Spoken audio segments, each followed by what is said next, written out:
Konsep gender dalam perspektif budaya Seram.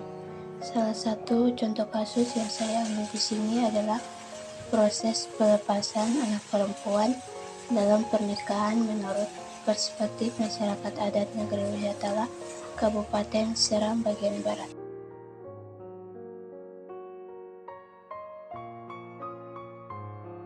Sebelum saya lanjut dalam pembahasan, saya akan menjelaskan definisi gender.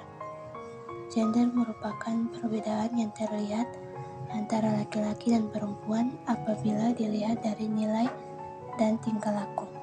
Gender adalah sifat dan perilaku yang dilekatkan pada laki-laki dan perempuan yang dibentuk secara sosial maupun budaya. Sejarah gender bermula di abad 17, tepatnya di Inggris setelah revolusi industri, di mana pada saat manusia turun derajatnya sebagai mesin produksi dan banyak terjadi diskriminasi berbasis seksual dalam bidang industri. Kata itu menjadi kesepakatan sebagai pembeda antara kaum laki-laki maupun kaum perempuan berdasarkan konstruksi sosial. Definisi gender menurut para ahli. Yang pertama, menjelaskan bahwa gender adalah bangunan sosial dan kultural yang akhirnya membedakan antara karakteristik maskulin dan feminim. Maskulin dan feminim bersifat relatif dan tergantung pada konteks sosial budaya masyarakat yang bersangkutan. Definisi gender menurut para ahli yang kedua yaitu bahwa gender ialah suatu konsep kultur yang membuat perbedaan dalam hal peran, tingkah laku, dan karakteristik emosional antara laki-laki atau perempuan yang berkembang dalam masyarakat. Negeri Luyatala merupakan salah satu negeri adat yang terus-menerus mempertahankan nilai-nilai tradisi dalam proses pernikahan. Pada prosesi pernikahan adat masyarakat Luyatala, misalnya terdapat berbagai rangkaian yang melibatkan banyak simbol baik berupa tindakan maupun bahasa verbal. Bagi masyarakat Luyatala, penyebutan pernikahan dikenal dengan istilah aibina atau menikah. Hal ini mencerminkan bahwa mereka yang berada pada tingkat pernikahan ini saling menyukai antara satu dengan yang lain, sehingga pada tahap tersebut masyarakat menjalankan adat dan budaya sesuai perintah leluhur sebagai simbolisasi masyarakat adat. Kendati demikian, masyarakat Negeri Luyatala melakukan prosesi pernikahan ini dengan sebuah tradisi dan adat yang terkandung dalam tatanan adat Negeri Luyatala sesuai dengan soa atau mata rumah tertentu, karena sebelum melangkah pada proses pernikahan, terlebih dahulu ada proses masominta atau usu otibina sebagai sebuah penghargaan saling menghargai antara satu dengan yang lain lewat para pelantara petua adat yang dipercayakan oleh masyarakat dan pemerintah Negeri Luyatala. Prosesi pernikahan ini dari pihak keluarga perempuan memasuki mata rumah atau soa tersebut sesuai dengan marganya.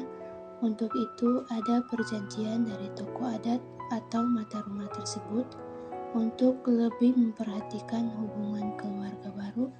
Selanjutnya dari pihak perempuan menuju ke mata rumah laki-laki untuk melanjutkan prosesi pelepasan dalam waktu yang ditentukan.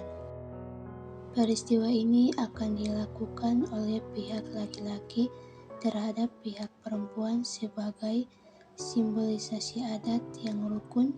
Setelah proses ini diterima oleh pihak wanita atas persetujuan bersama atau keluarga, maka keluarga wanita dan lelaki akan menentukan hari pernikahan. Jika dalam waktu yang ditentukan belum ada proses pernikahan, maka keluarga lelaki akan denda sesuai permintaan keluarga perempuan sebagai pencitraan nama baik wanita. Hal ini menjadi satu tradisi masyarakat dari zaman dahulu hingga saat ini. Proses pernikahan akan berjalan jika waktu yang ditentukan oleh dua pihak tersebut sesuai sehingga prosesi ini berjalan lancar. Pada awalnya, jika pernikahan ini terjadi, hal pertama yang dilakukan yaitu sebelum 2 hari malam pernikahan, dari pihak keluarga perempuan dan wali mengadakan prosesi pelepasan anak perempuan dengan memasuki mata rumah atau sua tersebut sesuai dengan marganya. Untuk itu ada melakukan prosesi pelepasan dan perjanjian dari tokoh-tokoh adat dari mata rumah tersebut supaya lebih memperhatikan rumah tangga yang ada. Prosesi pelepasan ini pada waktunya akan dilaksanakan pada malam subuh. Selanjutnya, dari pihak si keluarga perempuan memasuki mata rumah adat atau sua laki-laki sesuai marga dan akan dijemput dari pihak keluarga laki-laki dan pada waktu malam yang ditunjuk oleh para tokoh adat, sehingga mereka sama-sama masuk di rumah adat laki-laki dan melakukan perjanjian antara laki-laki dan perempuan dalam prosesi pernikahan tersebut. Setelah itu akan dilanjutkan pada tahap perempuan mengambil posisi atau memasuki rumah yang disediakan oleh pihak keluarga laki-laki untuk lebih membangun kekerabatan baik dengan keluarga laki-laki, untuk membangun keluarga atau rumah tangga baru sebelum pernikahan itu dimulai. Dari kasus ini maka bisa dikatakan bahwa kaum laki-laki memiliki kekuasaan lebih tinggi dibandingkan kaum perempuan. Kaum laki-laki lebih mengambil peranan penting dalam acara pernikahan adat yang telah diturunkan oleh para leluhur. Mengapa dalam acara pernikahan adat ini seorang kaum lelaki lebih memiliki kekuasaan? Karena budaya patriarki yang sudah ada sejak dahulu ini membuat seorang kaum laki-laki lebih memiliki kekuasaan baik dalam ranah agama, politik, hukum, dan sebagainya.